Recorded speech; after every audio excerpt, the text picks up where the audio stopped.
Learn with മീയുടെ അടുത്ത ക്ലാസ്സിലേക്ക് സ്വാഗതം. അപ്പോൾ നമ്മളുടെ അടുത്ത നവോത്ഥാന നായകൻ മന്നത്ത് പത്മനാഭൻ. അപ്പോൾ നമുക്ക് ക്ലാസ്സിലേക്ക് കിടക്കാം.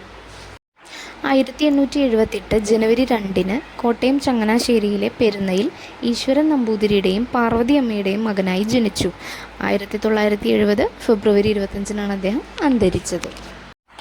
ഭാരത കേസരി എന്നറിയപ്പെടുന്നു. കുട്ടിക്കാലത്ത് ഇദ്ദേഹത്തെ ഏറെ സ്വാധീനിച്ച വ്യക്തിയാണ് ഗോവിന്ദപിള്ള. കാഞ്ഞിരപ്പള്ളി പ്രാഥമിക വിദ്യാലയത്തിൽ ഇദ്ദേഹം അധ്യാപകനായത് 1893 1905 അഡ്വക്കേറ്റ് ബിരുദം ലഭിച്ചു. 1921 ശ്രീമൂലം പ്രജാസഭയിൽ അംഗമായി. വൈക്കം സത്യാഗ്രഹത്തിൻ്റെ ഭാഗമായി സവർണ ജാഥ നയിച്ചത് ഇദ്ദേഹമായിരുന്നു. 1924 വൈക്കം തൊട്ട് തിരുവനന്തപുരം വരെ. 1931 ഗുരുവായൂർ സത്യാഗ്രഹ കമ്മിറ്റി പ്രസിഡൻ്റായി. സവർണ ജാഥ നയിക്കാൻ അദ്ദേഹത്തിന് നിർദ്ദേശം നൽകിയത് ഗാന്ധിജിയായിരുന്നു. 1947 ഇന്ത്യൻ നാഷണൽ കോൺഗ്രസിൽ അംഗമായി. 1947 മുതുകുളം പ്രസംഗം നടത്തി. അതായത് ഉത്തരവാദിത്ത ഭരണത്തിനായി സന്ധിയില്ലാ സമരം പ്രഖ്യാപിച്ചായിരുന്നു മുതുകുളം പ്രസംഗം. തിരുവിതാംകൂർ ദേവസ്വം ബോർഡിൻ്റെ ആദ്യ പ്രസിഡൻ്റായി. ട്രാവൻകൂർ ലെജിസ്ലേറ്റീവ് അസംബ്ലിയിൽ അംഗമായത് 1949. മന്നത്ത് പത്മനാഭനും ആർ ശങ്കറും ചേർന്ന് സ്ഥാപിച്ച സംഘടനയാണ് ഹിന്ദു മഹാമണ്ഡലം. മന്നത്ത് പത്മനാഭനും ആർ ശങ്കറും ചേർന്ന് സ്ഥാപിച്ച രാഷ്ട്രീയ പാർട്ടിയാണ് 1950 ഡെമോക്രാറ്റിക് കോൺഗ്രസ് പാർട്ടി. കേരളത്തിൻ്റെ മദൻ മോഹൻ മാളവ്യ എന്നറിയപ്പെടുന്നു. അദ്ദേഹത്തിന് അങ്ങനെ വിശേഷിപ്പിച്ചത് സർദാർ KM പണിക്കരാണ്. ഇദ്ദേഹത്തിന് ഭാരത കേസരി ബഹുമതി നൽകിയത് ഡോക്ടർ രാജേന്ദ്ര പ്രസാദാണ് 1959. അതുപോലെ ഇദ്ദേഹം താലികെട്ട് കല്യാണം നിർത്തലാക്കി. 1966 പത്മഭൂഷൺ ലഭിച്ചു. പിന്നെ ഇദ്ദേഹത്തിൻ്റെ ആത്മകഥയാണ് എൻ്റെ ജീവിത സ്മരണകൾ. മന്ന മെമ്മോറിയൽ സ്ഥിതി ചെയ്യുന്നത് ചങ്ങനാശ്ശേരി പെരുന്നയിലാണ്. അത് പെരുന്ന എന്നാണ് കേട്ടോ.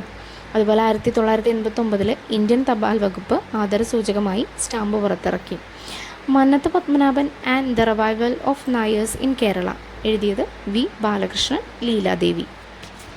ഇദ്ദേഹത്തിൻ്റെ പ്രധാന രചനകളാണ് സ്നേഹലത നോവൽ, ഞങ്ങളുടെ FMS യാത്ര, തത്വചിന്ത, പഞ്ചകല്യാണി നിരൂപണം.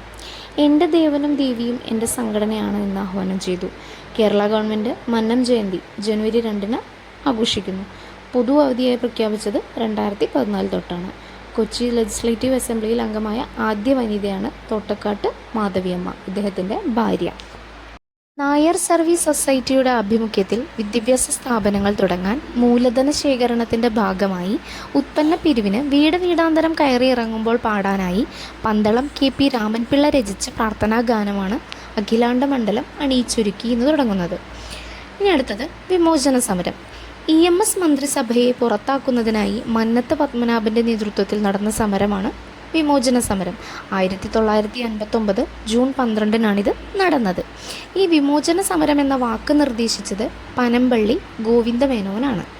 അതിന് കാരണം ആ സമയത്തെ വിദ്യാഭ്യാസ മന്ത്രി ജോസഫ് മുണ്ടശ്ശേരി കൊണ്ടുവന്ന വിദ്യാഭ്യാസ ബില്ലിനെതിരായിരുന്നു ഈ വിമോചന സമരം. വിമോചന സമരവുമായി ബന്ധപ്പെട്ട കേരളത്തിലെ സംഭവമാണ് ചെറിയ തുറ വെടിവെപ്പ്. വിമോചന സമരവുമായി ബന്ധപ്പെട്ട് EMS മന്ത്രിസഭ പിരിച്ചുവിട്ടത് 1959 ജൂലൈ 31. മന്നത്ത് പത്മനാഭൻ ജീവശിഖ യാത്ര നടത്തിയത് അങ്കമാലി തൊട്ട് തിരുവനന്തപുരം വരെ. 1959 ഓക്സ്ഫോർഡ് സർവകലാശാലയിൽ മലയാളത്തിൽ പ്രസംഗിച്ച വ്യക്തിയാണ് ഇദ്ദേഹം. അടുത്തത് Nair service society NSS. 1905 Gopalakrishna Gokhale സ്ഥാപിച്ച സെർവൻസ് ഓഫ് സൊസൈറ്റിയുടെ ഭാരത സേവാ സംഘം മാതൃകയിൽ സ്ഥാപിച്ച സംഘടനയാണ് NSS.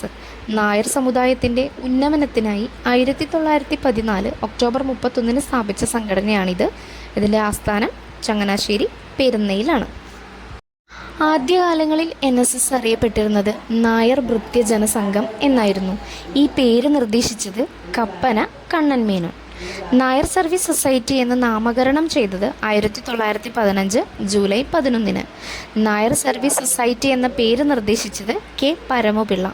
ഇതിൻ്റെ ആദ്യ പ്രസിഡന്റ് K കേളപ്പൻ, ആദ്യ സെക്രട്ടറി മന്നത്ത് പത്മനാഭൻ. ആദ്യ കരയോഗം നടന്നത് തട്ടയിൽ പത്തനംതിട്ട വെച്ചിട്ട്. ഇതിൻ്റെ മുഖപത്രം സർവീസ്. ഇതിൻ്റെ പ്രസിദ്ധീകരണം ആരംഭിച്ചത് കറുകച്ചാൽ. ആദ്യ സ്കൂള് കറുകച്ചാൽ കോട്ടയം. ആദ്യത്തെ HM K കേളപ്പൻ. അടുത്തത് എൻ എസ് എസിൻ്റെ ആദ്യ കോളേജ് പെരുന്ന, ആദ്യ principal TK. Narayana Iyer. N S എസിൻ്റെ മറ്റു പേരുകൾ മലയാളി സഭ, കേരളീയ നായർ സംഘടന. എൻ എസ് എസിൻ്റെ നേതൃത്വത്തിൽ സമസ്ത കേരള നായർ സമ്മേളനം നടന്നത് 1916. ഇന്ത്യൻ കമ്പനീസ് ആക്ട് പ്രകാരം എൻ എസ് എസ് രജിസ്റ്റർ ചെയ്തത് 1925. എൻ എസ് എസിൻ്റെ നേതൃത്വത്തിൽ ആരംഭിച്ച ദേശീയ പാർട്ടിയാണ് national democratic party. N S എസിൻ്റെ ആദ്യ ട്രഷറർ പനങ്ങാട്ട് കേശവ പണിക്കർ. ഇനിയൊരു കൺഫ്യൂസിങ് ഫാക്റ്റ് വരുന്നതാണ്. നായർ സമാജം സ്ഥാപിച്ചത് മന്നത്ത് പത്മനാഭൻ, കേരള നായർ സമാജം സ്ഥാപിച്ചത് സി കൃഷ്ണപിള്ള. അടുത്ത സ്ലൈഡ് എന്ന് പറയുന്നത് ഇദ്ദേഹത്തിനെ പറ്റിയിട്ടുള്ള കുറച്ച് ഇമ്പോർട്ടൻ്റ് ആയിട്ടുള്ള കുറച്ച് ഇയേഴ്സാണ് നമ്മൾ സ്റ്റാർട്ടിങ് തൊട്ടിട്ടുള്ളത്. അപ്പോൾ നിങ്ങളതൊന്ന് വായിക്കുക, മനസ്സിലാക്കുക. പിന്നെ എപ്പോഴും പറയുന്നത് പോലെ തന്നെ ഇനി എന്തെങ്കിലും കാര്യങ്ങൾ മിസ്റ്റേക്ക് ഉണ്ടെങ്കിൽ അല്ലെങ്കിൽ വിട്ടു പോയിട്ടുണ്ടെങ്കിൽ താഴെ കമൻസ് ആയിട്ട് രേഖപ്പെടുത്തുക. അപ്പോൾ ഓക്കെ, താങ്ക് യു.